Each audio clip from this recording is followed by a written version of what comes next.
गुरुर्देवो महेश्वरः गुरुस्साक्षात् परं ब्रह्म तस्मै श्री गुरवे नमः। व्यासं वसिष्ठनप्तारं शक्तेः पौत्रमकल्मषम् पराशरात्मजं वन्दे सुखतातं तपोनिधिम्। शुक्लाम्बरधरं विष्णुं शशिवर्णं चतुर्भुजम् प्रसन्नवदनं ध्यायेत् सर्वविघ्नोपशान्तये।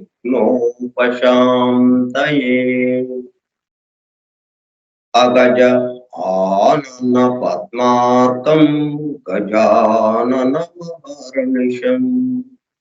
अनेकदं तं भक्तानाम् एकदन्तमुपास्महे। वक्रतुण्ड महाकाय कोटिसूर्यसमप्रभ निर्विघ्नं कुरु मे देवा सर्वकार्येषु सर्वदा। सरस्वती नमस्तुभ्यं वरदे कामरूपिणी विद्यारम्भं करिष्यामि सिद्धिर्भवतु मे सदा। ॐ भूर्भुवः स्वः ॐ तत्सवितुर्वरेण्यं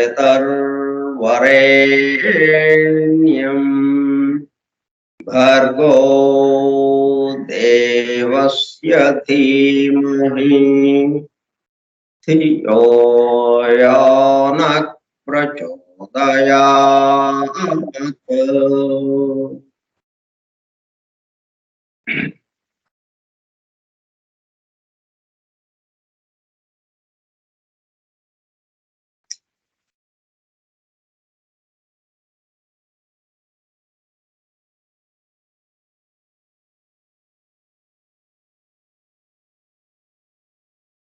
వాసుదేవ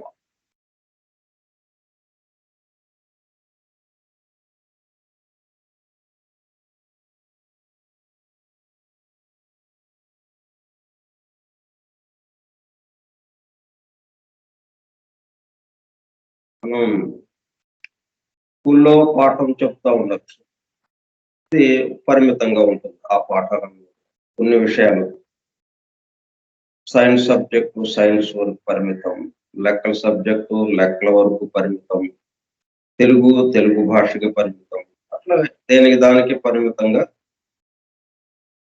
లౌకిక విషయాలకు స్థూల జగత్తుకి సంబంధించి భౌతిక విషయాలకు సంబంధించిన విషయాలుగా చెప్పేటప్పుడు అవన్నీ ఉంటాయి. ఇళ్ళ దగ్గర అమలకులు చేరి కాసేపు పిచ్చాపాటి మాట్లాడుతూ లాగా ఉంటుంది. అవి కూడా వాళ్ళ గురించి వీళ్ళ గురించి అది అలా జరిగింది ఇలా జరిగింది అని చెప్తాం. తర్వాత ఏదైనా విషయాల గురించి ఉపన్యాసం, ఏదో సంబంధించిన ఒక విషయానికి సంబంధించి విషయాలు మాకు ఉపన్యసించారు. ఇవన్నీ కొంచెం కొద్దిగా ఒక విషయానికి పరిమితమైనట్టుగా ఉంటుంది. కానీ దివ్య జ్ఞానము అనేటప్పటికల్లా సమస్త సృష్టికి, వ్యక్తమవుతున్న సృష్టికి, వ్యక్తము కాని సృష్టికి, సృష్టి యొక్క పరిణామానికి, అభివృద్ధి పథం కేసి ఎలాగా వెళ్తున్నది, ఇట్లా సమస్త విషయాలు దీంట్లో ఆ విశ్వ ఆవిర్భావం ఎలాగా జరిగింది, విశ్వ నిర్మాణం ఎలాగా జరిగింది, దాంట్లో భాగం ఉన్న ఈ మానవ నిర్మాణం ఎలాగా జరిగింది, మానవుడి యొక్క ఆవిర్భావం ఎలాగా జరిగింది, మరణానంతర స్థితులు ఏంటి, పునర్జన్మము ఏంటి, ఇట్లాగా సమస్త విషయాలు దీంట్లోకి వచ్చేస్తాయి. వదిలేసిన విషయం అంటూ దీంట్లో ఉండదు. దివ్య జ్ఞానము అనంగానే ఇంకా వదిలివేయబడ్డ విషయము ఒకటి కూడా ఉండదు. మొత్తం కలిపిపోతుంది. ఇంత సమగ్రంగా వచ్చింది. ఎందుకు అంటే ఈ అనేకత్వంలో ఉంటూనే ఏకత్వానుభూతి పొందాలి. ఈ విషయాలు విన్నంత మాత్రాన, ఈ అమెరికాని విన్నంత మాత్రం, తెలుసుకున్నంత మాత్రాన మరుక్షణం ఆ ఏకత్వానుభూతి పొందాలి ఈ అనేకత్వంలో ఉంటూనే అన్న భావనతో పరమ గురువులు మనకి బ్లవెట్ స్కీమాత ద్వారా సీక్రెట్ డాక్టర్ గ్రంథం నిమిత్తంగా మనకి అందజేశారు.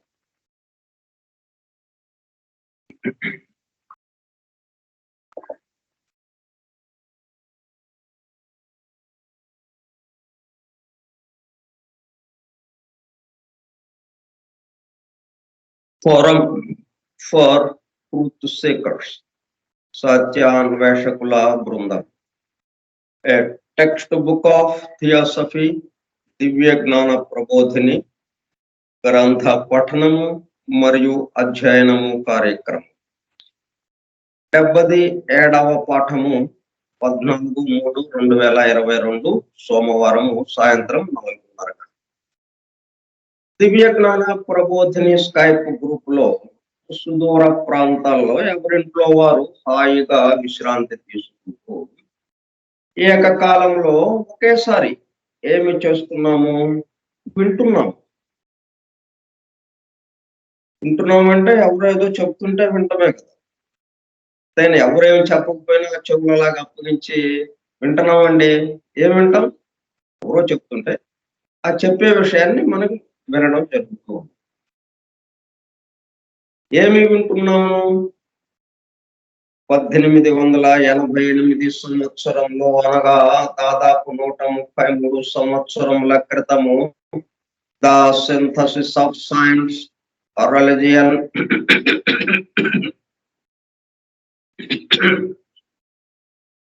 అండ్ ఫిలాసఫీ, శాస్త్రము, మతము మరియు తాత్వికతల సమన్వయ రూపముగా పరమ గురువులు సమస్త మానవాళి ఆధ్యాత్మిక అభివృద్ధి కొరకు మేడం హెలెనా పెట్రోనా బ్లవెట్స్కీ ద్వారా ప్రప్రథమముగా ప్రస్తుత సైంటిఫిక్ యుగంలో భౌతికతలో కూరుకుపోతున్న మానవాళిని భౌతికత నుండి ఆధ్యాత్మికత వైపుకు మరల్చడానికి,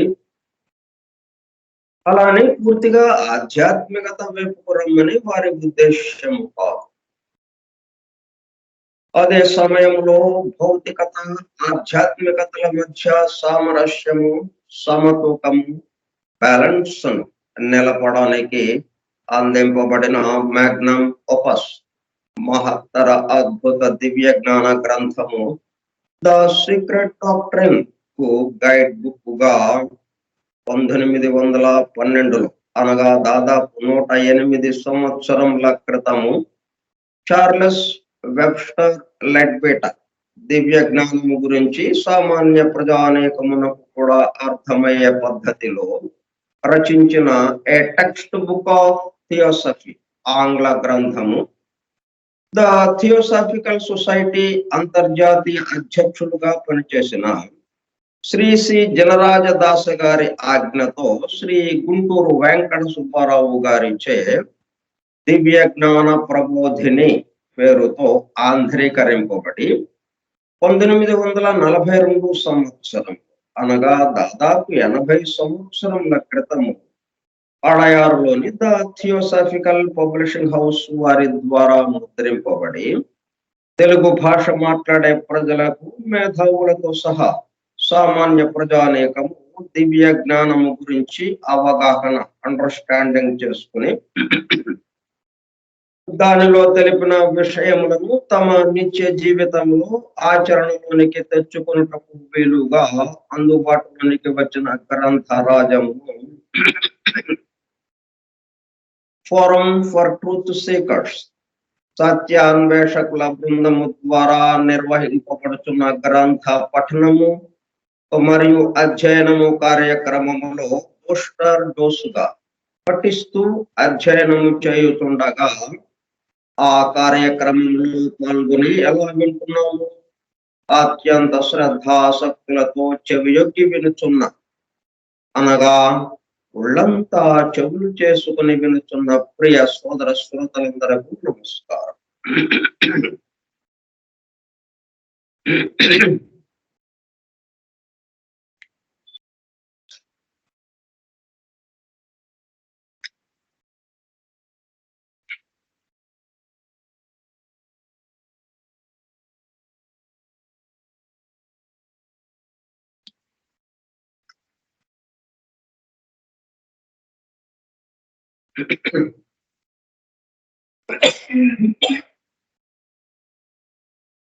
దివ్య జ్ఞాన ప్రబోధిని యోగి లెడ్బెటర్ గారు వ్రాసిన ద టెక్స్ట్ బుక్ ఆఫ్ థియోసఫీకి ఆంధ్రీకరణము గుంటూరు వెంకట సుబ్బారావు చే ఆంధ్రీకరింపబడినది.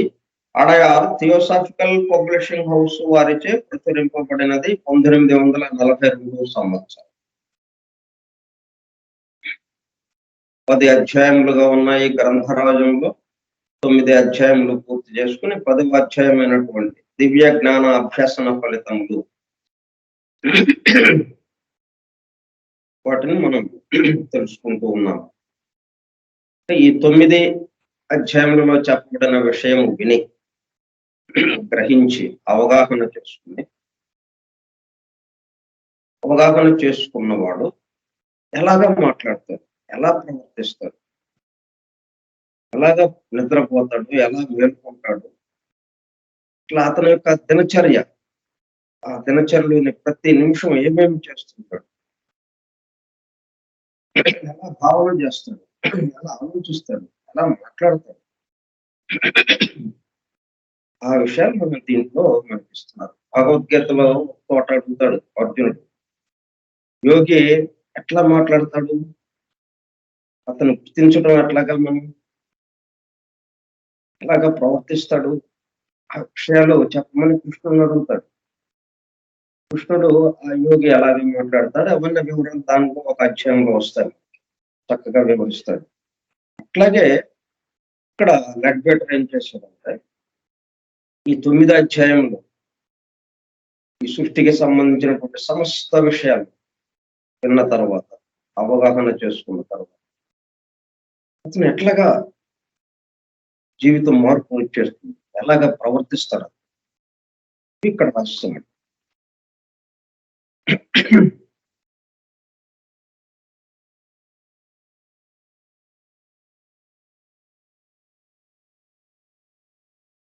కానీ ఈ విధంగా మీరు చేయండి అని అంటలేదు.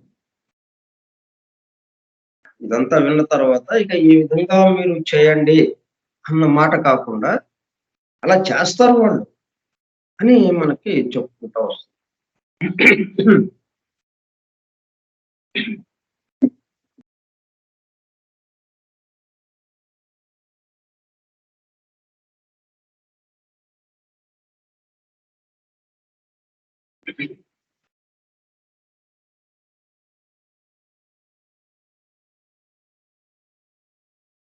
నిజమైన మనుష్యుడు జీవాత్మ గాని దేహము కాడని తెలిసిన వాడొకట చేత. అంటే విషయం తెలిసిన వాళ్ళు తెలిసినట్టుగా ప్రవర్తిస్తారు. తెలియని వాళ్ళు తెలియనట్టుగా ప్రవర్తిస్తారు. కాబట్టి వాళ్ళని కోప్పడ్డా ఉపయోగం లేదు. వీళ్ళు మెచ్చుకున్నా అంత విషయము కాదు. మెచ్చుకోవటం ఎందుకు? తెలిసిన తెలియటం వల్ల అలాగ ప్రవర్తిస్తున్నాడు. అంటే గొప్పేముంది దాంట్లో? వాడు తెలియకపోవటాన్ని ప్రవర్తిస్తున్నాడు. కాబట్టి ఇక్కడ విషయం ఏంటి మనకి? విషయాన్ని అవగాహన చేసుకోండి. ఒక్కటే మొత్తాన్ని మారుస్తుందన్నమాట. తాను జీవాత్మ గాని దేహము కాడని తెలిసిన వాడు ఒకటి చేత. జీవాత్మ యొక్క జీవితమే ముఖ్యమైనదనియును, శరీరముతో సంబంధించినదంతయు ఆత్మ యొక్క ఆ ఉన్నతార్థములకు నిశ్చయముగా లోబడి ఉండవలసినదనియును తెలుసు. ఇప్పటి వరకు ఏంటి, మనం ఆ దేహాత్మ యొక్క ఒత్తిడికి లొంగిపోయి దాని ప్రభావంలో పడిపోయి అది చెప్పినట్టుగా మనం కామ శరీరము, మానసిక శరీరముల ద్వారా కోరికలు, ఆలోచనలతో మన జీవితాన్ని గడుపుతూ ఉన్నాం. ఇప్పుడు ఆ డిఫరెన్షియేషన్ తెలిసింది మనకి, వర్గీకరణ. అది విడివిడిగా మనం అర్థం చేసుకోగలిగాం. ఆ దేహాత్మ అట్లా ఎందుకు కోరికలు కోరుతుంది, అట్లా ఎందుకు ఆలోచన చేస్తుంది కూడా మనం గమనించాం. వెనకటి చరిత్ర అంతా మనం తెలుసుకున్నాం. కాబట్టి దాని వైపు నుంచి చూస్తే అది తప్పు కాదు. కానీ ఇప్పుడు దానికి మనం ఏం చేస్తున్నాం? ఇదంతా నా చుట్టూ ఉన్న వారి కోసం అన్నది ఒక్కటి మార్పు చేసేటప్పుడు ఆటోమేటిక్ గా వాటిల్లో, ఆ కోరికల్లో, ఆ ఆలోచనలో తేడా వచ్చేస్తుంది ఆ ప్రయత్నం. అంతేను, వాటిని మనం అదివేయటం కాదు, అణచివేయటం కాదు. ఈ కోరిక ఇలా కోరకూడదు, తప్పు ఇది, ఈ పని చేయకూడదు, తప్పు అని అణచివేయటం కాకుండా అసలు వాటి జోలికి వెళ్ళటం లేదు. ఇది మంచి, ఇది చెడు, ఇది పాపము, ఇది పుణ్యము, అసలు ఆ వర్గీకరణ కేసే మనం వెళ్ళడం లేదు. మనం సూటిగా ఎటు వెళ్తున్నాం?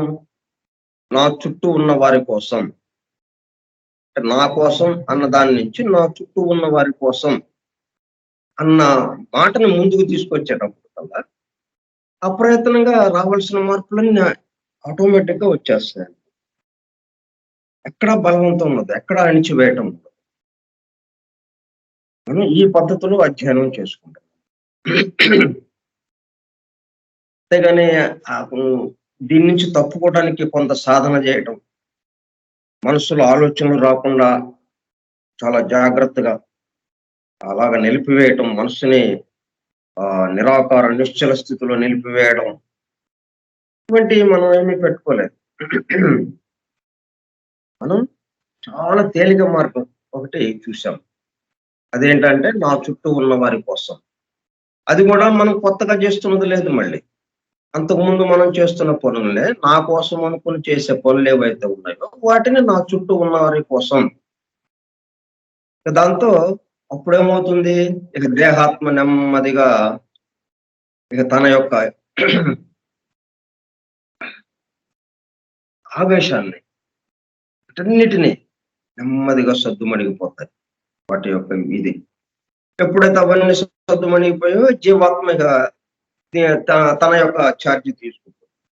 ఇక జీవాత్మ దాన్ని పూర్తిగా పరిపూర్ణమైనటువంటి దేహ అణువులుగా మార్చేటట్టుగా, ఆ ఆత్మని పరిపూర్ణమైన ఆత్మగా మార్చేటట్టుగా చేసేస్తుంది. అప్పుడు కారణ శరీరము పూర్తిగా పరిపూర్ణమైపోతుంది. ఎందుకంటే దేహాత్మ పరిపూర్ణం కాకుండా కారణ శరీరము పరిపూర్ణం కాదు. దేహాత్మ ఎంత పరిపూర్ణం, ఏ మేరకు పరిపూర్ణం అవుతుందో ఆ మేరకు కారణ శరీరం పరిపూర్ణం. కారణ శరీరము పరిపూర్ణమైతే కానీ ఇప్పుడు ఈ మొత్తం కలిసి ఆ ఆత్మలో లయం అయిపోవటానికి వీలు పడతాం. అంటే ఆ ఏకత్వ అనుభూతిలోకి వెళ్ళటానికి అవకాశం వస్తుంది. ఇది అప్రయత్నంగా ఎలా జరిగిపోతుంది? నా చుట్టూ ఉన్న వారి కోసం అన్న ఒకే ఒక్క మాట. ఇది ఈ మాట ఎందుకొచ్చింది మనకి? మొత్తం అమరికను చూసిన తర్వాత. ఇప్పుడేమైంది మనం జీవాత్మ గాని దేహము కాదని తెలిసింది మనకి. జీవాత్మ యొక్క జీవితమే ముఖ్యమైనదనియును, శరీరముతో సంబంధించినదంతయు ఆ ఉన్నతార్థములకు నిశ్చయముగా లోబడి ఉండవలసినదనియును తెలుసు. అక్కడ ఉన్న విషయం అదయింది. కాబట్టి ఆటోమేటిక్‌గా ఇది ఇలాగ ఆ ఉన్నతార్థాలకి ఇదే పనిని దానికి మనం స్టేషన్‌లో ఒక్కో చోట కొన్ని బోగీలు ఏం చేస్తారు? ఎళ్ళే రైలుని అంటే ఒక రైల్వే జంక్షన్ వస్తుంది. ఈ బోగి ఒక 5, 6 బోగీలు కలిపి ఇంకొక ఊరికి పంపించాలి. అందుకని ఆ బోగీలను ఏం చేస్తారు? ఈ రైలు వేరే చోట నుంచి 5 బోగీలని తీసుకొచ్చింది ఆ స్టేషన్ దాకా. ఇంకా అక్కడ విడదీసేస్తారు. ఆ 5 బోగీలు ఆ రైలు ఇంజిన్ నుంచి విడదీసేసేసి, ఆ రైలు ఇంజిన్ ఇంకా ముందుకెళ్ళిపోతుందది. మిగతా బోగీలను తీసుకొని. మొత్తం 20 ఎన్నో బోగీలుంటాయి. ఆ 20, 25 బోగీల్లో ఈ 5 బోగీలని విడదీసేసేసి, మిగతా బోగీలతో అది ముందుకెళ్ళిపోతుంది. ఈ 5 బోగీలని ఏం చేస్తారు? ఇంకొక రైలు ఇంజిన్‌కి తగిలిస్తారు. ఎందుకంటే అది ఈ 5 బోగీలు ఎటెళ్ళాలో అటువైపుకి తీసుకెళ్తున్నారు. అట్లా జరుగుతుందనమాట. తనకి ఐహిక జీవితము పురోవృద్ధి కొరకు వసగబడినదనియును. కనుక పురోవృద్ధి ఒక్కటియే ముఖ్య విషయమనియును గుర్తించు. ఇట్లా ప్రతి క్షణం, ప్రతి పని మనల్ని ముందుకు తీసుకెళ్తుందా లేదా అన్న భావనగా ఉంటుందన్నమాట ఆలోచన. ఇంతకుముందు ఈ ఐహిక జీవితమే మనం ఎంత సంపాదించాం అంటే ఈ స్థూలానికి సంబంధించి ఈ జన్మకి సంబంధించి లెక్కలేసుకుంటూ ఉంటాం మనం. ప్రతిరోజు ఎంత అభివృద్ధి చెందాం, ఎంత వెనకేసాం అని ఇట్లాగా మనం అనుకుంటూ ఉంటాం. కానీ ఇప్పుడు ఈ విషయాలన్నీ విన్న తర్వాత ఏమవుతుంది? దీంతో పాటు మనం మొత్తానికి సంబంధించి అసలైన లక్ష్యానికి సంబంధించి మనం ఎంత ముందుకి వెళ్ళగలిగాం, ఎంత ముందుకి అభివృద్ధి చెందగలిగాం. ఈ నెల రోజుల్లో లేకపోతే ఈ సంవత్సరంలో మనం పుట్టినరోజప్పుడు లెక్కలేసుకుంటాం. ఇంతవరకు ఇలాగ చేసాము. ఈ రాబోయే రోజుల్లో ఇలాగ చేయాలి. ఇంత అభివృద్ధి చెందాలి ఇంకా అని ప్లాన్ వేసుకుంటూ ఉంటాం. అప్పుడు ఈ ప్లాన్ ఈ జీవితానికి సంబంధించి వేసుకునే ప్లాన్‌తో పాటు ఈ అసలైన లక్ష్యం ఏదైతే ఉందో ఆ ఏకత్వం అనుభూతి దానికి కూడా ప్లాన్ వేయడం జరుగుతుంది. అసలైనది అది మనకి అభివృద్ధి. ఆ అభివృద్ధి కోసమే మనం ఈ జన్మ తీసుకోబడింది అన్న విషయం మనకి అర్థమవుతుంది. దానికి తగ్గట్టుగా వాడు ప్రవర్తిస్తుంటాడు ఆ దివ్య జ్ఞాని. వాని జీవితం యొక్క ముఖ్య ఉద్దేశము జీవాత్మ అయిన తన శక్తుల వికాసమును శీలాభివృద్ధియును తన శరీరము మాత్రమే కాక తన మానసిక స్వభావము, తన మనస్సు, తన ఆధ్యాత్మిక ఉపజ్ఞ కూడా వికసించవలెనని అతడెరుంగును. మనం మన మనసు అభివృద్ధి చెందాలనుకుంటాం. మనసు వికాసం చెందాలి అని ఎన్నెన్నో ఈ చదువులు గాని ఇవన్నీ విద్య ఎందుకు? బుద్ధి వికసించడానికి, మనస్సు వికసించడం కోసం ఈ విద్య నేర్చుకోవటం. హై స్కూళ్ళు, కాలేజీలు, యూనివర్సిటీలు ఇవన్నీ పెట్టుకుంటాం మనం. కానీ ఇదంతా ఏంటి? ఈ జన్మకి సంబంధించిన విషయంగానే ఉంటుంది. మనకి ఇంకొక అడుగు ముందుకు పడుతుంది. ఈ విషయాలన్నీ విన్న తర్వాత ఈ జన్మకి సంబంధించిందే దాంతో పాటు దీన్ని తీసేయటం కాదు. ఇక్కడ విశేషం ఏంటంటే మనకి దివ్య జ్ఞానంలో ఉన్నదాన్ని తీసేయటం కాదు. ఉన్నదానితో పాటు ఈ లౌకిక జీవితము, ఈ భౌతిక జీవితము, ఈ జన్మకి సంబంధించింది చాలా ముఖ్యం. ఎందుకంటే ఇది ఎవరిచ్చారు మనకి? సృష్టికర్త ఇచ్చాడు మనకి జన్మని. కాబట్టి అతను ఎంత ముఖ్యమైతే అతను మనకిస్తాడు. ఆయన మనకిస్తాడు సృష్టికర్త. కాబట్టి ఇది కూడా ముఖ్యము. అంతేగాని దీన్ని తులసిరాజని ఇక అసలైన లక్ష్యం ఏముంది? ఆ భగవంతుడిని చేరతాం ఆత్మ దర్శనం కోసం. ఇక దానికోసం పోటుపడదాం అన్నట్టుగా కాదు. ఇది ఉంటుంది. దీంతో పాటు ఆ ఏకత్వ అనుభూతికి సంబంధించిన, ఆత్మ దర్శనానికి సంబంధించిన విషయాలు కూడా దీనికి జోడించి మన జీవితాన్ని ముందుకు తీసుకువెళ్ళటం జరుగుతుంది. అట్లా శరీరము మాత్రమే గాక తన మానసిక స్వభావము, తన మనస్సు, తన ఆధ్యాత్మిక ఉపజ్ఞ కూడా వికసించవలెనని అతడు ఎరుంగును. సో సమస్తము వికాసము, వికాసము. మొక్క పూర్తిగా వికసించేదాకా అది ఆగదు. పుష్పంగా అన్ని రేకులు పూర్తిగా వికసించేటట్టుగా, పూర్తి పరిమళాన్ని వెదజల్లేటట్టుగా. ఇప్పుడు దాకా అది ఆగదు. వికసిస్తూనే ఉంటుంది, వికసిస్తూనే ఉంటుంది.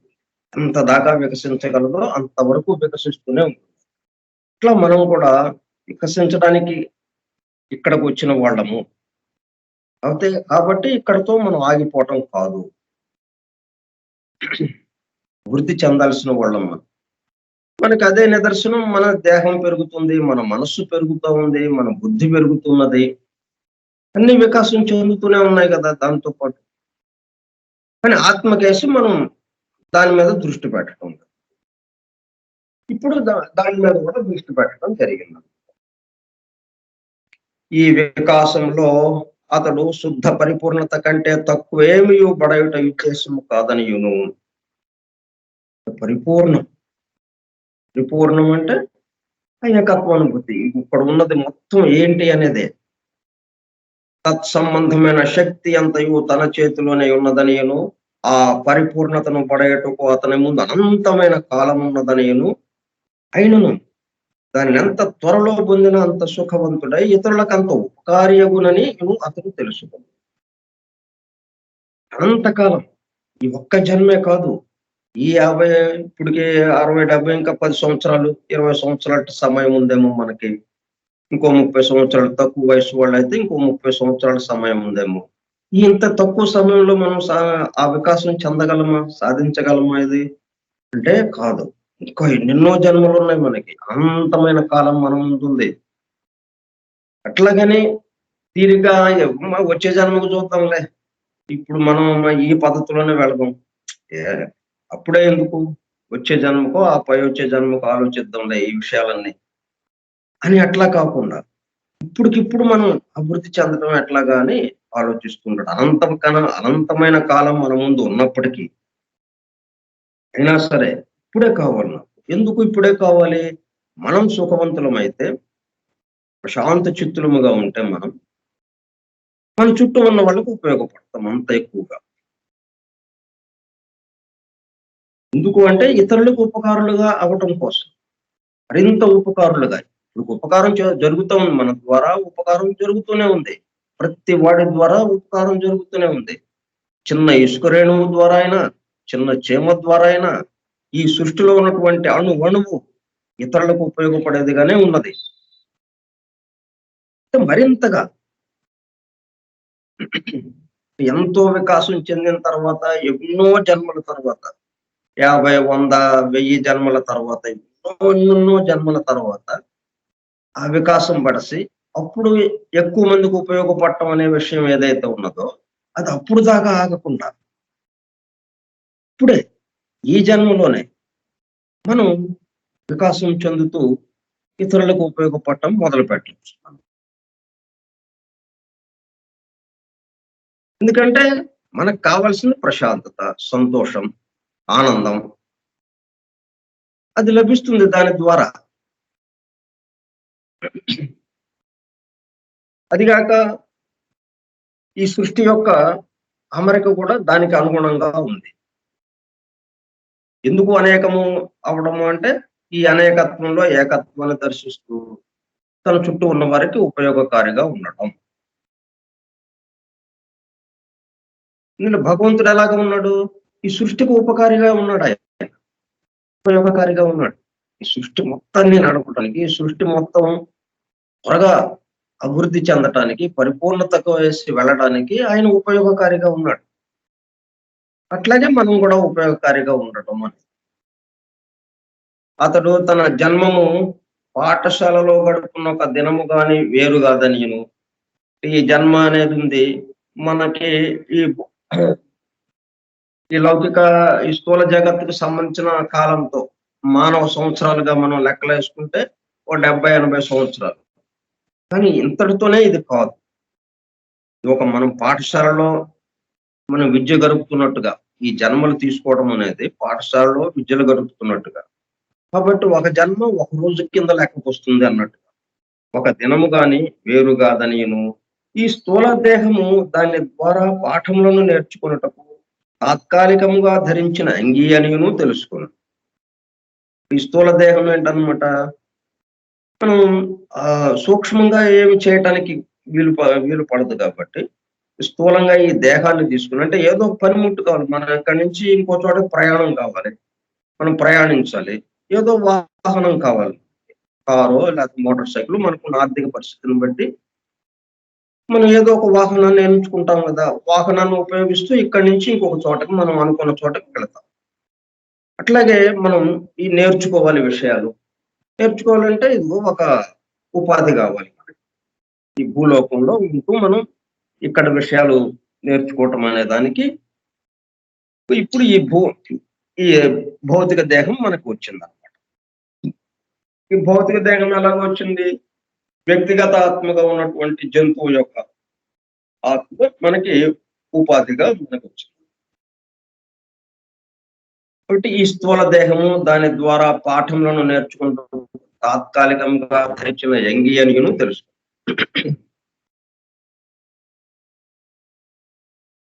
ఇక్కడ కొంచెం ఇంకొద్దిగా ముందుకు వెళ్ళామన్నమాట మనం. ఇప్పుడు ఇక్కడ చెప్పిన విషయాలు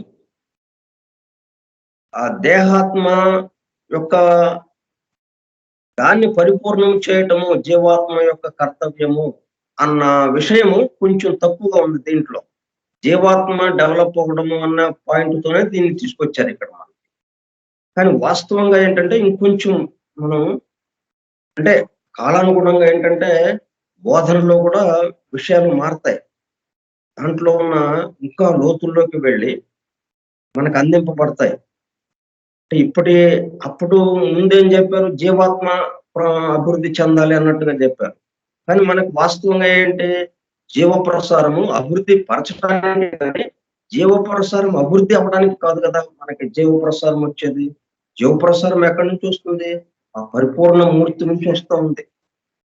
ఆ పరిపూర్ణుడు నుంచి, పరిపూర్ణత్వం నుంచి 3 మూర్తులుగా ఆయన ఉండి ఒక్కొక్క మూర్తి నుంచి ఒక్కొక్క జీవ ప్రసారం ప్రసారం అవుతూ ఉంది. కాబట్టి అది అది దేనికి వస్తూ ఉంది? అభివృద్ధి చెందించడానికి వస్తూ ఉన్నాయి. కాబట్టి ఈ 3వ జీవ ప్రసారం అంటే ఈ జీవాత్మ కూడా అభివృద్ధి చెందించడానికే కానీ తను అభివృద్ధి చెందడం కోసం రాలేదు. ఎవరిని అభివృద్ధి చెందించడం కోసం? ఈ 2వ జీవ ప్రసారము ఎక్కడైతే ఆపిందో 2వ జీవ ప్రసారము ఎంతో అభివృద్ధి చేసుకుంటా వచ్చింది. ఎన్నెన్నో వర్గులు మనకి సౌరాత్మ వర్గు, అంతకుముందు ఎలిమెంటల్ కింగడం, సౌరాత్మ వర్గు, చంద్రాత్మ వర్గు, వృక్షవర్గు, ఖనిజ వర్గు, వృక్షవర్గు, జంతు వర్గు, అక్కడ దాకా తీసుకొచ్చి జంతు వర్గు దగ్గర విడిగా ప్రత్యేక ఆత్మని పొందినటువంటి వ్యక్తిగత ఆత్మని పొందేదాకా తీసుకొచ్చింది ఆ 2వ జీవ ప్రసారం. అక్కడితో అది వదిలేసింది దాన్ని. ఇప్పుడు దాన్ని పట్టుకొని ఇంకా మరింత ముందుకు తీసుకెళ్లాల్సిన బాధ్యత ఎవరికి అప్పచెప్పారు? ఈ 3వ జీవ ప్రసారమైనటువంటి జీవాత్మకు అప్పచెప్పారు. అది ఇప్పుడు మనం అలా చెప్పుకున్నాం. ఇంతకుముందు ఇలాగా చెప్పుకోలేదు. ఇంతకుముందు ఇదే విషయాన్ని ఎలాగా చెప్పుకుంటూ వచ్చారు? జీవాత్మ అభివృద్ధి చెందాలి ఈ దేహాన్ని ఆధారంగా చేసుకుని అన్నట్టుగా చెప్పుకుంటూ వస్తున్నారు. అందుకని ఇట్లాగా కొన్ని చోట్ల అలాగా వస్తుంది మనకి. కానీ మనం దాన్ని కొంచెం ఇలాగా మార్చుకొని చెప్తున్నాం. ఇలా దేహాత్మని మార్చడం కోసం జీవాత్మ యొక్క కర్తవ్యం ఏంటి? దేహాత్మని పరిపూర్ణం చేయటం కోసం. ఇప్పుడు ఇది ఎంత పరిపూర్ణమైతే కారణ శరీరం అంతా పరిపూర్ణం అవుతుంది. అప్పుడు ఈ దేహాత్మని తీసుకువెళ్ళి ఆ పరమాత్మలో లయం చేయటానికి దాని వంతు కర్తవ్యం పూర్తయిపోతుంది. దాంతో అట్లా ఆ పాఠాలు నేర్చుకోవడానికి మనం ఈ జన్మ తీసుకుంటున్నాం. ప్రతి జన్మ ఏంటి మనకి ఒక దేహాత్మ మనకు ఒకటి అప్పజెప్పబడిందంటే దాన్ని పూర్తి చేసేదాకా ఇంకా అది దాంతోనే మనం సహవాసం చేస్తుంటాం. దీంట్లోనే ప్రతి జన్మకి ఇక్కడ వదిలేస్తాం. ఆ ఉపాధిని వదిలేస్తాం. ఆ ఉపాధిలోకి చేరతాం, పుడతాం, కొన్నాళ్ళు జీవించాం, ఉపాధిని వదిలేసాం. వదిలేసేసిన తర్వాత మరణానంతర స్థితులన్నీ దాటాం. మరలా పునర్జన్మం కేసి వచ్చాం. వచ్చినప్పుడు మళ్ళీ ఏ ఉపాధిలోకి వెళ్తున్నాం మనం? అంతకుముందు ఉపాధే మనకి సిద్ధంగా మళ్ళీ తల్లి గర్భంలో తయారవుతూ ఉన్నది. మరింత మెరుగ్గా. ఎందుకంటే అంతకు ముందు క్రితం జన్మలో దాన్ని కొంత అభివృద్ధి పరిచాం మనం.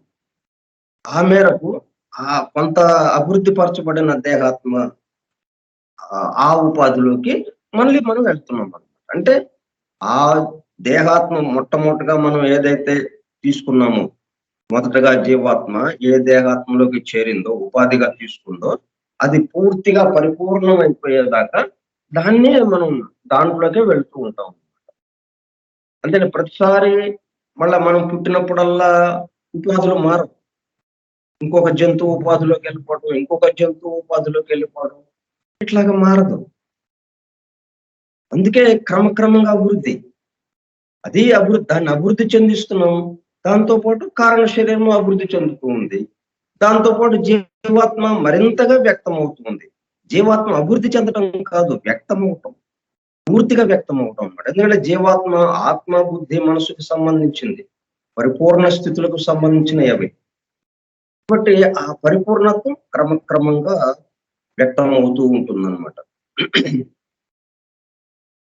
మరియు అతడు ఆ పాఠంలో నేర్చుకున్నట్టు ఒక్కటియే ముఖ్య విషయం అనియు, ఆ ఉద్దేశం నుంచి ఏ కారణం చేనైనా మరల్చబడిన వాడు ఊహింపనలవిగానంత తెలివి తక్కువగా ప్రవర్తించిన వాడనేను వెంటనే తెలుసుకున్నాను. కాబట్టి మనకి అభివృద్ధి పరిణామంలో ముందుకు వెళ్ళడం ఎలాగా, ఆ ఏకత్వానుభూతిని అందుకోనడం ఎలాగా, నిరంతరం అదే ఆలోచన. మనం ఏ పనులు చేసినా కానీ ఒక చిన్న ఉద్యోగమే, ఒక అటెండర్ ఉద్యోగమే, ఆ ఉద్యోగం ద్వారా మనం ఆ పరమార్థాన్ని పొందటం చాలాది. పరమార్థాన్ని పొందటానికి ఓ పెద్ద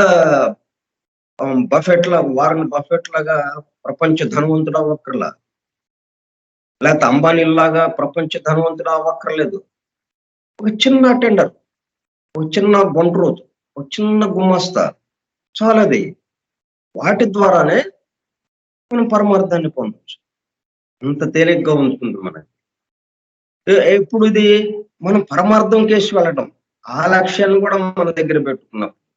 మనం ఈ జన్మకి సంబంధించిన ఉన్నత స్థితికి వెళ్ళాలనే లక్ష్యంతో పాటు పరమార్థాన్ని పొందాలి, పరమార్థాన్ని చేరాలి, పరమాత్మతో లయం అవ్వాలి అన్న లక్ష్యం కూడా మనం పెట్టుకున్నప్పుడు అప్పుడు సాధ్యమవుతుంది.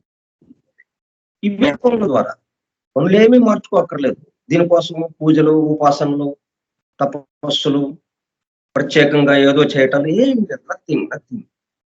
అంత తేలిగ్గా ఉందన్నమాట. మనం రోజువారీ దినచర్యనే సమర్పణ భావంతో ఒక యజ్ఞం లాగా మన జీవితాన్ని ఒక యజ్ఞం లాగా కొనసాగించడం, మనకు అంది వచ్చిన అవకాశాన్ని అలాగా ఉపయోగించుకోవటం. ఈ జన్మలోనే మనం ఏదైతే ఆ అత్యంత ఉన్నతమైనటువంటి ఆ దైవానుభూతిలోకి వెళ్ళేది ఉందో వెళ్ళిపోతాం, మనం దైవానుభూతిలోకి వెళ్ళిపోతాం.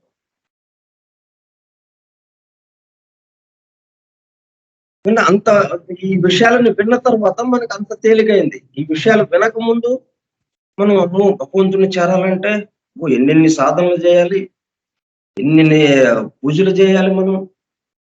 ఆ పూజని, ఈ పూజని, ఆ వ్రతమని, ఈ వ్రతమని ఎంతెంత కష్టపడాలి, తపస్సులు చేయాలి, ఉపాసనలు చేయాలి. లేదు ఇక్కడ ఇంకా. ఎందువల్ల మొత్తం మనకి మన ముందు బాహాటంగా కనిపించింది.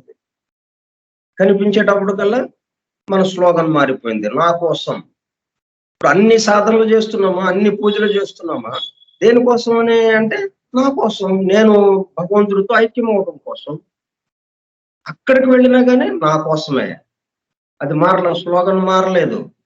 అందుకే కష్టాలు అది అత్యంత దుర్భేద్యంగా ఉంటుంది. భగవంతుడు కనపడ్డం, దర్శనం ఇవ్వడం, ఇలాగా ఉంటాయి. అదే ఇక్కడికి వచ్చినప్పటికల్లా మనం నా చుట్టూ ఉన్న వారి కోసం. ఇక్కడేమి సాధనలు లేవు. ఏమి ఉపాసనలు లేవు. ఏమి పూజలు లేవు. తపస్సులు లేవు. నా చుట్టూ ఉన్న వారి కోసం. సో, మనం ఏ కర్తవ్యాన్నైతే నిర్వహిస్తున్నామో, ఏ ఉద్యోగమో, ఏ వృత్తి, వ్యాపారాలు ఏం చేస్తున్నామో, దాని ద్వారానే ఈ ఈ జన్మలోనే మనం ఏకత్వానుభూతికి వెళ్ళడానికి అవకాశం.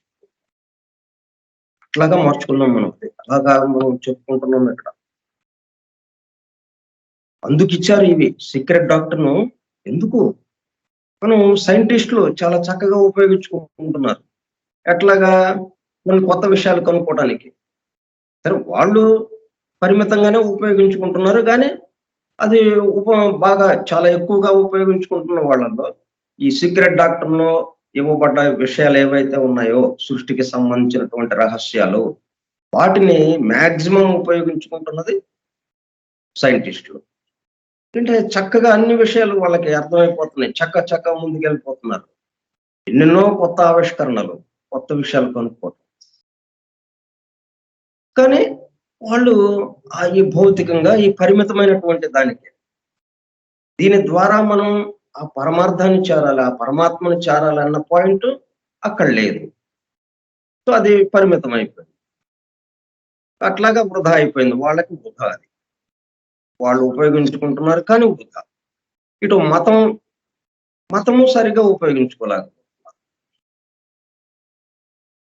ఈ మతస్థులు ఏం చేస్తున్నారు? ఈ మతానికి ఇది వ్యతిరేకంగా ఉందన్నట్టుగా దీని వైపుకి అసలు రావటం లేదు.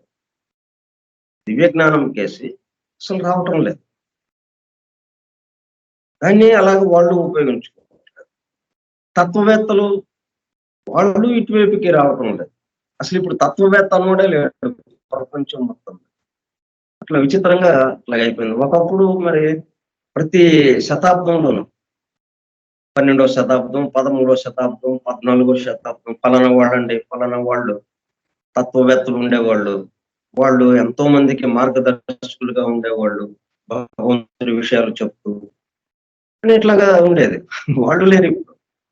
ఇట్లాగా ఒక సైంటిస్టులు మాత్రం ఉపయోగించుకుంటున్నారు అంతే. మనం అట్లా కాదు. మనం ఈ దివ్య జ్ఞానం చెప్పినటువంటి విషయాలు మొత్తం మనం విన్న తర్వాత మన జీవితం ఇదిగో ఈ విధంగా నా చుట్టూ ఉన్న వారి కోసం సో ఆ పరమాత్మ తత్వాన్ని, ఆ తత్వ దర్శనం ఏదైతే ఉందో దాన్ని అందుకోవటం. అట్లా ఉపయోగించుకుందాం మనం. అందుకోసం ఇచ్చారు ఉపయోగించుకోమని.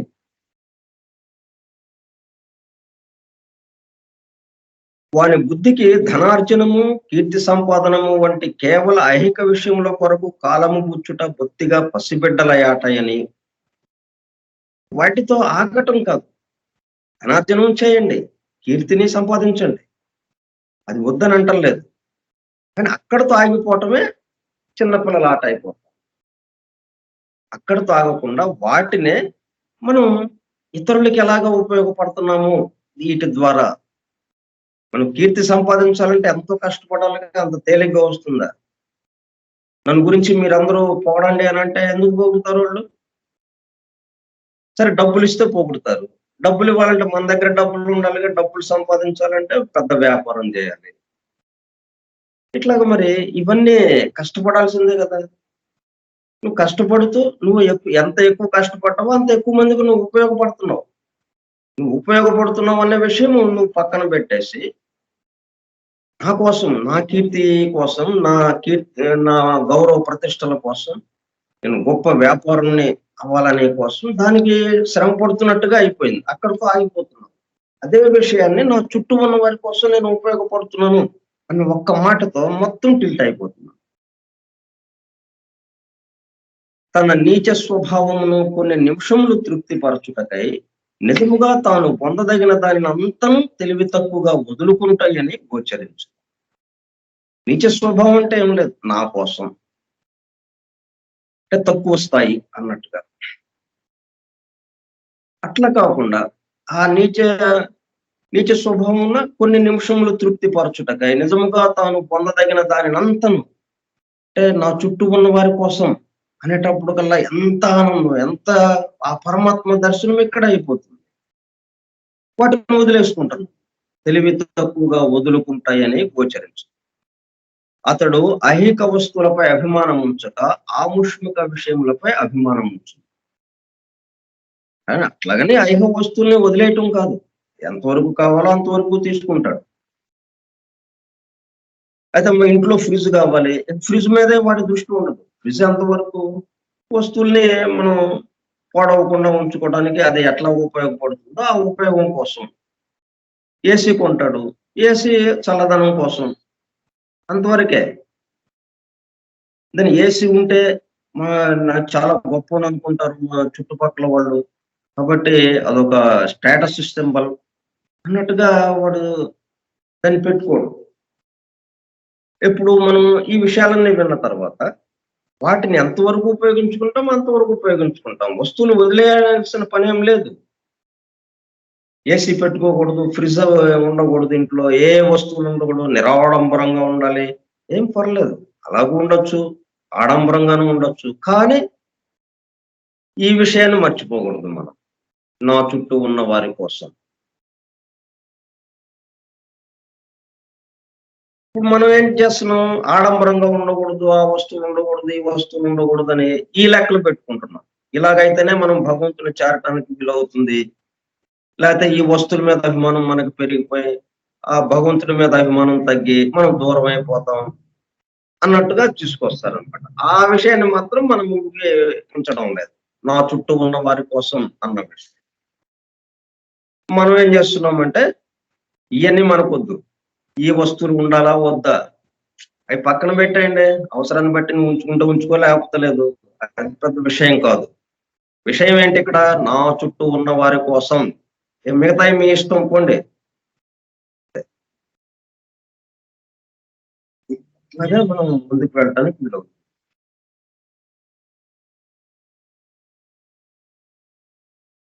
సరి అయిన మార్గమును అతడు ఎరుంగుటయే కాక ఐహిక విషయములు నిరర్థకములనియు అతడు ఎరుంగును.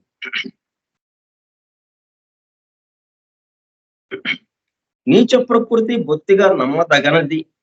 నీచ కోరికలు, నీచ భావములు తన చుట్టూను పొగమంచు వలె గ్రమ్ముకొని దేనిని స్పష్టముగా చూచుట అసాధ్యమగునట్లు చేయును కనుక అతడెల్లప్పుడూ ఆముష్మిక దృష్టితో చూచుటకు ప్రయత్నించు.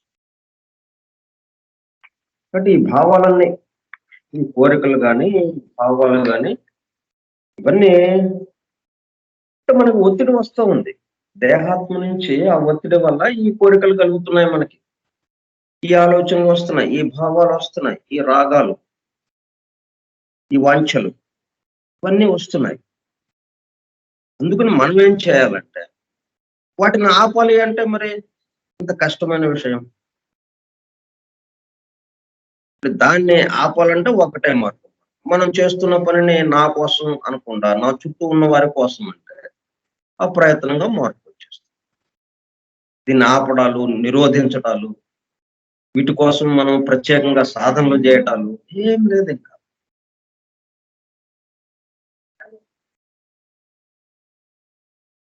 అతడు ఎల్లప్పుడూ ఆముష్మిక దృష్టితో చూచుటకు ప్రయత్నించు.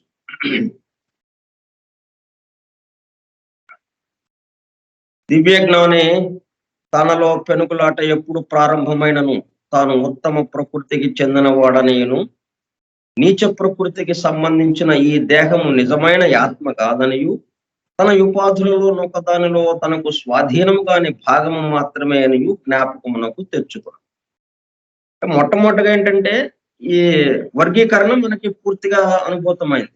దేహము, దేహంలో ఉన్న జీవాత్మ, జీవాత్మ ఈ ఉపాధి రెండు వేరు వేరు.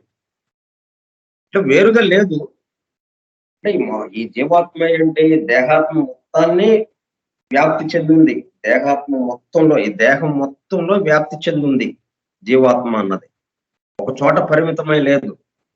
ఈ భగవంతుడు ఎట్లాగైతే భగవతత్వము ఈ సృష్టి మొత్తము వ్యాప్తి చెంది ఉందో, అంటే ఒక చోట పరిమితమై ఉండదు. ఒక చోట ఎక్కడో రహస్యంగా ఎక్కడో చాలా దూరంలో ఎవ్వరికి కనబడకుండా ఒక భరిణలో ఉందంట భగవతత్వం.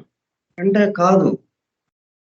ఇట్లా ఉండదు. భగవతత్వం సమస్తము వ్యాపించి ఉంది. ఈ విశ్వము మొత్తము ఆయన యొక్క దేహముగా భావిస్తే, మనకెట్లాగైతే ఈ దేహం మొత్తం మనం జీవాత్మ వ్యాపించి ఉన్నదో, శిరస్సు మొదలుకొని పాదం వరకు.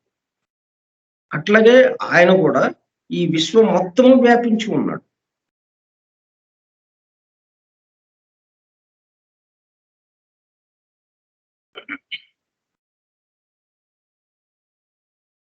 కాబట్టి ఇప్పుడేంటి, ఇప్పుడు వరకు మనం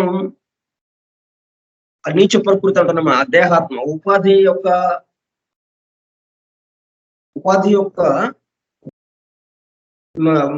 బలం ఎక్కువగా ఉండిపోయి, ఆ ఉపాధి యొక్క ఒత్తిడికి లొంగిపోయాం మనం.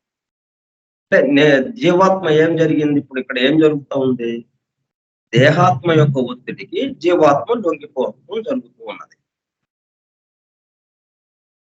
అందుకని దాని యొక్క కోరికలు, దాని ఆలోచనలు, భావాలు అవే కొనసాగుతూ ఉన్నాయి మనకు. అవన్నీ ఏంటి, పరిమితంగా ఉంటున్నాయి. పరిమితంగా ఈ జన్మకి సంబంధించిన విషయాలుగానే ఉంటున్నాయి. ఇక్కడ మనం ఆనందాన్ని అనుభవిస్తాము అన్నట్టుగానే ఉంటుంది. ఆ ఆనందం కూడా మనం క్షణిక ఆనందం, కాసేపు ఆనందాన్ని అనుభవిస్తే చాలు అన్నట్టుగా అనిపిస్తుంది. శాశ్వత ఆనందము అన్న విషయానికి అది రాలేకపోతూ ఉంది. శాశ్వత ఆనందము ఎవరి దగ్గర ఉంది, జీవాత్మ దగ్గర ఉంది. తీసుకువెళ్లాల్సింది జీవాత్మ. అందుకని నెమ్మదిగా దాన్ని ఉద్యోగిస్తూ దేహాత్మని ఇప్పుడు ఈ పద్ధతిలో మనం వినడము ఒక పద్ధతి. ఇప్పుడు ఈ విషయాలు మొత్తాన్ని విని అవగాహన చేసుకోవడం. అవగాహన చేసుకోవడం ద్వారా ఏమైంది, ఆ ఒత్తిడి తగ్గింది, ఆ ఒత్తిడి సడలింది. దేహాత్మ యొక్క ఒత్తిడి ఈ జీవాత్మని తన ప్రభావంలోకి తీసుకుని తన చుట్టూ బంధించినట్టుగా ఏదైతే అయిందో, ఆ బంధనాలు కొంచెం సడలినాయి విన్నంత మాత్రాన్ని. ఇదేంటి ఇట్లా చేస్తున్నాం అనే ప్రశ్న వస్తుందా లేదా మనకి? ఎందుకంటే ఆఫ్టర్ డెత్ స్టేట్స్ అన్నీ మనం చెప్పుకున్నాం. మరణానంతర స్థితులన్నీ దేని మీద ఆధారపడి ఉన్నాయి? అక్కడ సుఖంగా ఉండటమా, దుఃఖంగా ఉండటమా, ఎట్లాగా దేని మీద ఆధారపడి ఉంది? భూలోక జీవితం మీద ఆధారపడి ఉందని మనం విషయం అర్థమైంది. అరే మరి మనం ఇక్కడ ఎలా పడితే అలా చేస్తే మళ్ళీ అక్కడ కష్టాలు అనుభవించాలి కదా. అందులో ఇక్కడ ఒక సంవత్సరానికి అక్కడ మళ్ళీ 20 సంవత్సరాలు, 50 సంవత్సరాలు, 100 సంవత్సరాలు అనుభవించాలి. ఎందుకు మనకి అన్నట్టుగా అనిపిస్తుంది కదా. నెమ్మదిగా సడలటం, ఒత్తిడి, బంధనం కొంచెం సడలుతూ ఉన్నది. ఈ విషయాలు మనం అవగాహన చేసుకున్నాయి. దాంతో ఏమైంది, జీవాత్మ ఇక తను ఏం చేయాలో అది చేయటానికి అవకాశం ఏర్పడింది. అంత ముందు వరకు ఎందుకు చేయలేకపోయింది, దేహాత్మ యొక్క ఇది ఎక్కువైపోయింది. దాని యొక్క ప్రభావం ఎక్కువగా ఉండి, దాని ఒత్తిడి ఎక్కువగా ఉండి, దాని యొక్క బంధనాల్లో ఇరుక్కుపోయి ఉండేది. ఇప్పుడు ఆ బంధనాలు సడలినాయి. ఈ విషయాలన్నీ ఈ 9 అధ్యాయాల్లో చెప్పినటువంటి విషయాలన్నిటినీ విన్న తర్వాత కొంచెం సడలింది. సడలేటప్పటికల్లా ఇప్పుడు ఇది ఇక ముందుకొచ్చిందనమాట జీవాత్మ. ఇక అప్పుడు ప్రతిదీ ఆముష్మిక దృష్టితో చూచుటకు ప్రయత్నించు. అంటే అసలైన లక్ష్యం ఏదైతే ఉందో, ఈ జన్మకి సంబంధించింది చేసుకుందాం మనం, ఎంతో ఆనందిద్దాం. దీన్నే త్రోసిరాజని, ఇది ఎంత చెత్త జీవితం, ఇది చెత్త జన్మ, వృధా జన్మ, ఇది జన్మ లేకుండా చేసుకోవాలి మనం. ఇటువంటి అక్కర్లా మనకి. జన్మ ఎంతో పవిత్రమైనది. మానవ జన్మ దుర్లభము అన్నారు. మానవ జన్మ రావడం అంటే ఎంతో కష్టం మీద వస్తుంది. మరి ఆ జంతు జన్మలు దాటి లక్షల సంవత్సరాలు దాటిన తర్వాత గాని ఆ జంతు జన్మలోకి వచ్చి, జంతు జన్మలో కూడా మళ్ళీ వేల వేల సంవత్సరాలు ఇవన్నీ అయిపోయాక కానీ వ్యక్తిగత ఆత్మగా వస్తే గాని అప్పుడు ఈ జీవాత్మకి ఉపాధిగా రావడం లేదు. అప్పుడు మానవుడిగా అది పరిణమిస్తుంది. మానవ దేహంగా పరిణమించినప్పుడు అది అక్కడికి రావటానికి ఎంత కష్టపడింది. కాబట్టి మానవ జన్మ వృధా అని అంటే మరి కాదు కదా. సృష్టిలో ఏది వృధా లేదు, ప్రతిదీ అవసరం. అవసరం. సృష్టి అంతా కూడా ఆయనతో నిండి ఉంది. ఆయనతో నిండున్న దాన్ని ఇది తీసేయండి అని అంటే మరి ఎట్లాగా, ఆయన తీసేయండి అన్నట్టు ఉంటుంది. ఆ భగవంతుడినే తీసేయండి అన్నట్టుగా ఉంటుంది. భగవంతుడి ఇచ్చను మనం తోసిరాదు అన్నట్టుగా ఉంటుంది. ఆయన యొక్క ఇచ్చ ఈ భౌతిక జీవితంలోనే, ఈ భౌతిక జన్మలోనే, ఈ సృష్టిలోనే, ఈ స్థూల జగత్తులోనే అది ఆ దైవానుభూతిని పొందాలి.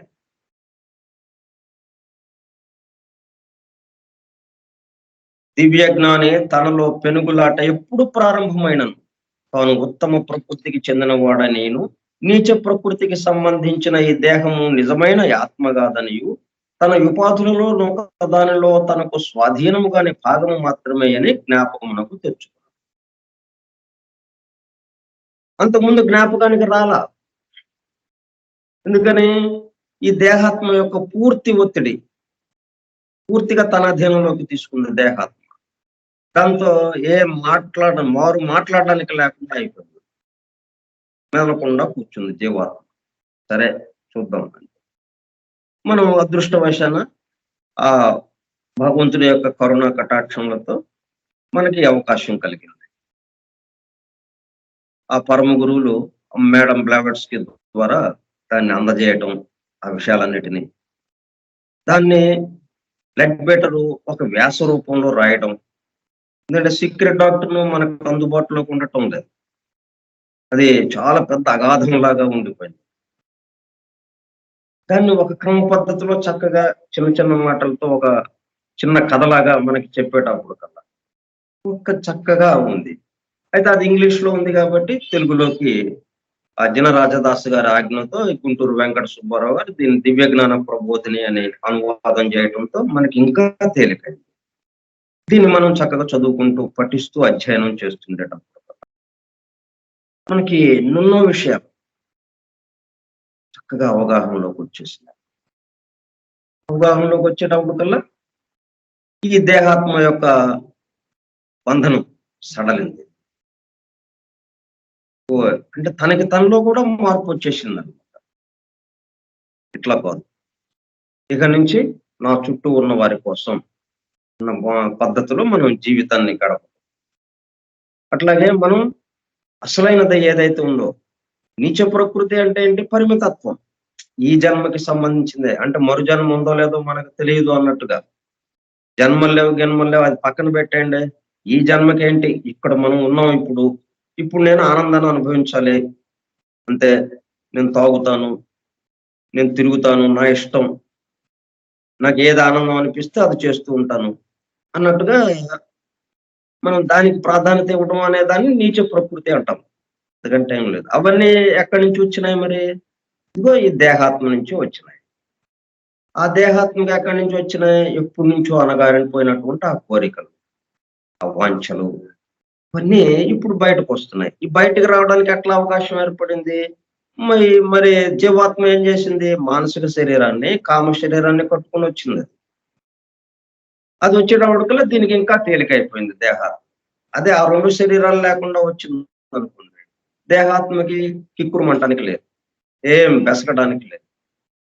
అందుకనే మరి అది అలాగే ఉండిపోతుంది. దేహాత్మలో లోపల మరుగుతూ ఉన్నటువంటి ఏవైతే ఉన్నాయో అది అలాగే ఉండిపోతాయి. అది బయటికి రావాలి గదా! క్లియర్ అయిపోవాలి. క్లియర్ అయిపోవాలంటే కామ శరీరం గావాలి కోరికలకి, ఆలోచనలు, భావాలకి మానసిక శరీరం కావాలి. ఆ రెండిటిని కట్టుకొనొచ్చింది. ఎందుకు? ఈ దేహాత్మని బాగు చేయడం కోసమే. దేహాత్మని పరిపూర్ణం చేయటం కోసమే. దేహాత్మ జీవాత్మ ఆ రెండిటిని తీసుకొనొచ్చింది. కాబట్టి ఇప్పుడు పెనుగులాట ఎప్పుడు ప్రారంభమైనది? ఇప్పుడు ఇది మంచిదా? కాదా? మనకి ఆలోచన వచ్చేస్తుంది. అంతకుముందు రాలా ఆలోచన. వచ్చిన ఆలోచనలు అమలు చేసేవాళ్ళంగా ఉన్నాం అంతకుముందు. ఈ విషయాలన్నిటిని విన్న తర్వాత కొద్దిగా ఆలోచన కదులుతూ ఉన్నది. అవును ఇది ఇట్లా ఆలోచన వచ్చింది. ఈ ఆలోచన మనకి అభివృద్ధికి పనికొస్తుందా? అంటే ఈ జన్మలో ఉన్న అభివృద్ధి ప్లస్ మనకి అసలైన అభివృద్ధి ఏదైతే ఉందో పరిణామంలో ఆ ఏకత్వానుభూతికి, పరమాత్మ దర్శనానుభూతికి అది ఉపయోగపడుతుందా ఇది? అని కొంచెం ఆలోచన కదిలింది. ఇట్లా పెనుగులాట వచ్చినప్పుడల్లా ఏమవుతుందనమాట, మనం పైదానికి దానికి వీలైతేనే మనం ముందుకు కదలటం, లేకపోతే లేదు అన్నట్టుగా ఇంకా ఆగిపోతాం. ఇది మన అభివృద్ధికి ఉపయోగపడుతుంది. మన పరిణామంలో ముందుకు వెళ్ళడానికి. పరిణామంలో ముందుకు వెళ్ళటానికంటే పరిపూర్ణులుగా మారటం కోసం. పరిపూర్ణుడుగా మారటం అంటే ఏకత్వానుభూతిలోకి వెళ్ళడం కోసం. ఇది పనికొస్తుంది. అయితే చేద్దాము. ఈ ఆలోచన ప్రకారం ఇది పనికిరాదు. మనకు అడ్డంకిగా ఉంటుంది. మనల్ని ముందుకు వెళ్ళనివ్వదిది. మనల్ని ఇంకా వెనక్కే తీసుకెళ్ళిపోతుంది. అయితే వద్దు. ఎందుకు మనకి? మన అభివృద్ధికి ఉపయోగపడంది ఎందుకు మనం చేయాలది? చేయాల్సిన అవసరం ఏంటి? ఎవరి కోసం చేయాలి? అన్నట్టు. ఇక్కడ అంతకుముందే మనం ఒక పక్కన ఇతరుల కోసం, నా చుట్టూ ఉన్న వారి కోసం అనేది ఒకటి మొదలైంది మనకి. కాబట్టి ఇది కలిసి ఏమవుతుంది? ఇక మనం నీచ స్వభావం అప్రయత్నంగా అడుగంటిపోతుంది. ఆ నీచ స్వభావము ఉత్తమ స్వభావంలో కలిసిపోతుంది. ఉత్తమ స్వభావంగా మారిపోతుంది. అయితే నీచ స్వభావాన్ని తోసిరాజు అంటాం కాదు, తొక్కేయటం కాదు. దాన్ని తోసేసి ఎక్కడో దాచేయటం కాదు. నీచ స్వభావము ఉత్తమ స్వభావంగా మారిపోతుంది. దాన్ని పరశువేది అంటాం. బంగారంగా మార్చడం. ఇనుముని అయస్కాంతంగా మార్చడం. అయస్కాంతం ఎక్కడి నుంచి వచ్చింది? ఇనుము నుంచే. ఇనుము అయస్కాంతంగా మారింది. దాంట్లో ఉన్నటువంటి ఆ వైబ్రేషన్స్, ఆ అణువుల యొక్క అమరికలో మార్పు వల్ల అయస్కాంతం అయిపోయింది. అంతకుముందున్న అణువులు ఆ వైబ్రేషన్‌కి తగ్గట్టుగా అది ఇనుప ముక్కగా ఉంది. ఆ అణువుల యొక్క అమరికలో కొంచెం మార్పు వచ్చేటప్పటికల్లా అయస్కాంతంగా మారింది. ఆ ఇనుప ముక్కకి కొత్తగా చేరిందేం లేదక్కడ. అట్లాగైపోతుందనమాట. నీచ స్వభావము ఉత్తమ స్వభావంగా మారిపోతుంది. ఇక్కడ తమాషా మనకి. అతడు తన గమ్యస్థానంలోకి పోవు మార్గమున 1000 సార్లు క్రింద పడినను. ఆ గమ్యస్థానం చేరుటకు కారణము మొట్టమొదట ఎంత బలముగా నుండెనో 1000 సార్లు పడిన తరువాత కూడా అంత బలముగా ఉన్నదనియును. కనుక నిరాశకు, అధైర్యమునకు లోబడుట నిరుపయోగమే గాక తెలివి తక్కువ తప్పు కూడా ఉందనియు ఎరుంగు. అంటే మనం ఇప్పుడేమవుతుందంటే ఇట్లాగా ఆలోచన వచ్చేటప్పుడు కల్లా మనం తేనె చుట్ట కదిపినట్టు అవుతుంది. ఒక్కసారిగా మనం ఇప్పటి వరకు ఏంటి, అప్పుడు మనం ఉన్న బాకీలు, పనుల యొక్క ఫలితాలన్నీ మన చుట్టూ ఉన్నాయి. అవన్నీ తిరిగి తీర్చాల్సినవి. అయితే అప్పుడొక రూపాయి అన్నట్టు, అప్పుడు ఒక చిన్న కష్టం, అప్పుడు ఒక చిన్న సుఖం. అట్లా జరుగుతూ వస్తూ ఉన్నది. ఇప్పుడేంటి మనం త్వరగా వెళ్ళిపోవాలి మనం. త్వరగా అన్న భావన వచ్చింది. త్వరగా పరిణామంలో అభివృద్ధి చెంది ఆ ఏకత్వానుభూతిలోకి వెళ్ళిపోవాలి మనం. ఆ దైవానుభూతిలోకి వెళ్ళిపోవాలి. తత్వదర్శనం కావాలి నాకు. అనేటప్పటికల్లా నువ్వు త్వరగానే ఎప్పుడైతే అన్నామో తేనె తుట్టిని కదిపాం. తేనె తుట్టిని కదిపితే ఏమవుతుంది? తేనెటీగలు దాడి చేస్తాయి. ఒక్కసారిగా పటాపటా కుట్టేస్తూ ఉంటాయి. ఇప్పుడేం చేయాలన్నమాట మనం? ఇది తేనె తుట్టిని కదిపినట్టు ఈ భావన, ఈ పరిణామంలో మనం ముందుకు వెళ్ళాలి అన్న ఆలోచన తేనె తుట్టిని కదిపినట్టు అవుతుంది. ఎందుకని? మనం ఇవన్నీ తీర్చేయాల్సిన అవసరం ఉంటుంది. వెంటనే మనం క్లియర్ అయిపోవాలి కదా! రుణాలు ఏమి లేవు ఈయన దగ్గర. ఇప్పుడు ఇంకొక విషయం ఏదన్నా మనకి చెప్పేటప్పుడు నువ్వు ఎక్కడన్నా రుణం తీసుకున్నావా? రుణం పూర్తిగా తీర్చావా లేదా? ఇవి అడుగుతారు కదా! రుణమే తీర్చలేదండి. అయన్నీ ఎగ్గొట్టి వచ్చేసాను. నాకు ఇది ఇవ్వండి అంటే ఇస్తారా? ముందు ఆ రుణాలన్నీ తీర్చిరా పో అంటారు. ఎగ్గొట్టటానికి కుదరవు ఇక్కడ. ముందు ఆ రుణాలన్నీ ఇచ్చి, ఆ రుణాలన్నీ తీర్చి అప్పుడు ఇక్కడికి రా అని అంటారు. కాబట్టి ఇక్కడ ఏమవుతుందనమాట, ఒక్కసారిగా మీద పడినట్టు అనిపిస్తాయి. కష్టాలన్నీ ఒక్కసారిగా మీదకొచ్చేస్తాయి. ఇదేంటి ఇలాగ ఒక మంచి కార్యక్రమం కదా ఇది. మంచి విషయాలు కదా! ఇవన్నీ విని చక్కగా ఇలాగా వెళ్దాం అనుకున్నామే. నా చుట్టూ ఉన్న వారి కోసము ఉపయోగపడదామని అనుకున్నానే. ఇదేంటి ఇట్లాగయిపోయింది? కష్టాలొచ్చేసినాయేంటి? అన్ని బాధలు, కష్టాలు ఒక్కసారిగా మీద పడ్డాయి. అయ్యయ్యో! అమ్మో! ఇది మన వల్ల కాదిది. ఇది మన దారి కాదనమాట. తీసేయండి. అని మళ్ళీ మనం ఈ వినక ముందు ఏ స్థితిలో ఉన్నామో, ఈ విషయాలన్నీ వినక ముందు, అవగాహన కాకముందు ఇక ఆ జీవితంలోకెళ్ళిపోతాం మళ్ళీ భయపడి.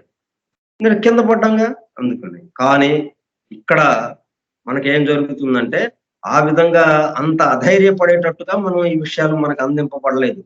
ఈ విషయాలు ఎలాగ అందింపబడ్డాయి? 1000 సార్లు కింద పడ్డా సరే, ఏం పర్లేదు. అంతా మనదే. కాబట్టి మన దగ్గరకొస్తున్నాయి.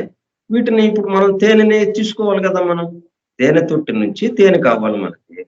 కానీ అవి పుట్టకూడదు. తేనె తుట్టిగా మనం తేనె కావాలంటే తేనెటీగని కలపాలి. తేనె తుట్టిని కదపాలి. తేనె తుట్టిని కదపాలి అంటే తేనెటీగలు మన మీద దాడి చేస్తాయి. కాబట్టి ఏంటి? అవి దాడి చేస్తే మనకి ప్రమాదం కలగకుండా, మనకి గాయాలు కలగకుండా మనం ఎట్లాగా తప్పించుకోవాలి అన్నట్టుగా మనం చేస్తాం గదా! తేనెని ఎలాగ గ్రహిస్తాం? అట్లాగే వీటి నుంచి ఎలాగా మనం తప్పుకోవాలి అన్నట్టుగా ఇంకొక విధంగా ఆలోచిస్తామే గానీ, భయపడిపోయి పారిపో. 1000 సార్లు కింద పడ్డా గాని. ఇది జరుగుతుందనమాట. ఇంకా, ఇంకా ఎలాగా ఉంటుందో ఇతని యొక్క విశేషము రేపు కూడా మనం చెప్పుకుందాం. స్వస్తి ప్రజాభ్యః పరిపాలయంతాం న్యాయేణ మార్గేణ మహీం మహిషాః బ్రాహ్మణేభ్యస్తమస్తు నిత్యం లోకాः సమస్తాः సుఖినో భవంతు లోకాः సమస్తాः సుఖినో భవంతు లోకాः సమస్తాः సుఖినో భవంతు ఓం శాంతి శాంతి శాంతి. ఓపికగా విన్నటువంటి సోదర శ్రోతలందరికీ ధన్యవాదాలు.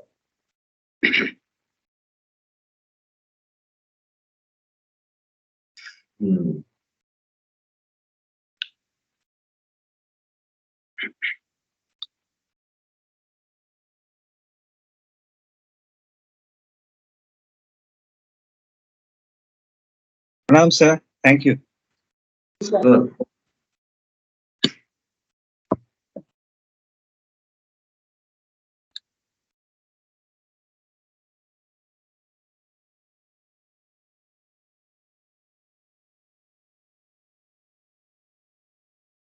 Thank you, sir. Welcome.